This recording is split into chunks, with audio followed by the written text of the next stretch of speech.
Paul Kagame wizije isabukuru y'imyaka 66 y'amavuko yavutse nk'abandi bana ariko wa gatatu tariki ya 23 Ukwakira 1957 avukira ku musozi wa Nyarutovu muri Tambwe mu Ruhango y'ubu mu Rwanda rw'umwami Mutara wa gatatu Rudahigwa. Yavutse ari umuhererezi mu muryango w'abana batandatu, abahungu babiri n'abakobwa bane kuri se Rutagambwa Deogratias ndetse na Asteria. N'umuryango wari wishoboye mu Rwanda rw'icyo gihe dore ko wari utunze amashyo. Rutagambwa akaba yari umucuruzi w'ikawa ndetse n'umwe mu batangije koperative ya Trafipro mu Rwanda. Iminsi ya mbere ya Perezida Kagame mu Rwanda yari myiza nubwo ibihe igihugu cyarimo byo byari bikomeye. Ubumwe karibu maze gutana nabworoherane nimba gahinda bisi wacu Rwanda. Dore ko aribwo hari kuvuka imvuru zishingiye ku moko n'amashyaka byari bigamije gufasha abakoloni kwikiza ubwami mu Rwanda, mu gihe ku rundi ruhande umwami Mutara wa gatatu Rudahigwa yifuzaga ko u Rwanda rutavugirwamo n'Ababiligi. Umuryango wa Kagame yavukiyemo wari abakristo Gatolika ndetse byatumye abatizwa mu minsi ya mbere akivuka, abatirizwa i Kabgayi ahari icyicaro gikuru cya Kiliziya Gatolika mu Rwanda. Umuryango we kandi wari ufite amaraso y'ibwami dore ko ku ruhande rwa papa we umuryango mugari akomokamo ari wo babyara abagabekazi, mu gihe mama we yari mubyara w'umwamikazi Rosalia Gicanda. Perezida Kagame avuga ko nubwo akomoka mu muryango nk'ukomeye atari byo aha agaciro kuko ntawe uhitamo aho avukira. Ku itariki 6 Ugushyingo 1961 ubwo umuryango we wahungaga kubera imvururu zari ziri mu gihugu, abahutu bibasira abatutsi bakabica bakabatwikira ndetse bakanabasahura. Icyo gihe umuryango we wahunze hari igitero cyateguye cyagombaga kuza kuwutsemba. Umuryango we wahungiye mu Mutara hafi y'umupaka w'u Rwanda na Uganda aho mama we yavukaga, naho bakomeza kwibasirwa kugeza ubwo hafatwaga umwanzuro wo guhungira mu gihugu cya Uganda. Ubuzima umuryango we wabayemo muri Uganda bwari bugoye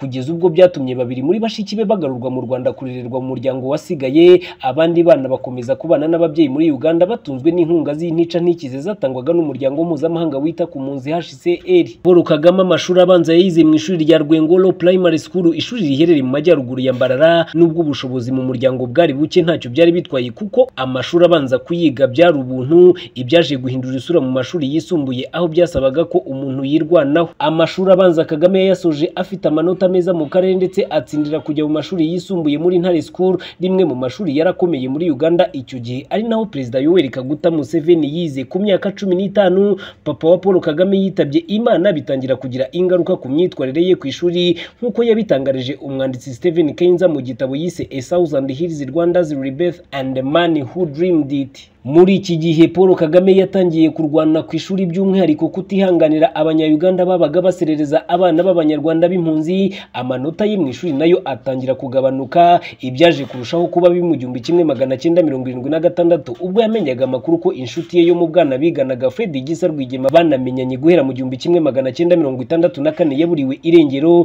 Iki gihe Fred yari yagiye mu nyeshyamba za Fronasa zahaniraga kubohora igihugu cya Uganda. Icyiciro cya kabiri cy'amashuri yisumbuye Perezida Kagame yagikoreje kuri Old Kampala Senior Secondary School, ishuri ryari mu murwa mukuru wa Kampala. Ni ishuri ry'amateka kuko ryahoze ryigamo abana b'Abahinde babaga baraje kubaka imihanda ya gari ya moshi mu bice byakolonizwaga n'Abongereza muri Afurika y'Iburasirazuba. Umwaka wa nyuma w'amashuri yisumbuye yarawutsinzwe kubera ibyo bibazo bitandukanye, ajya kwinginga nyina wabo wari wishoboye ngo amurihirire arabyanga birushaho kumubabaza. Muri Gashyantare 1981 Paul Kagame n'abandi basore barimo Fred Rwigema binjiye mu nyeshyamba za NRA za Yoweri Kaguta Museveni, aho bakomeje kurwana muri izi nyeshyamba kugeza mu 1986 ubwo NRA yatsindaga ikabohora Uganda. Muri iki gihe 20% by'abasirikare bari bagize uwo mutwe wari ufite bari Abanyarwanda. Uku gutsinda kwa NRA kwahaye imbaraga Abanyarwanda bari muri izo ngabo za Museveni, biyemeza gukoresha ubwo bunararibonye mu kubohora u Rwanda rwari rufite abategetsi bamaze kuvuga ko rwuzuye nta wundi muntu wemerewe kurujyamo. Mu 1987 nibwo hashinzwe FPR Inkotanyi nk'umutwe wa politike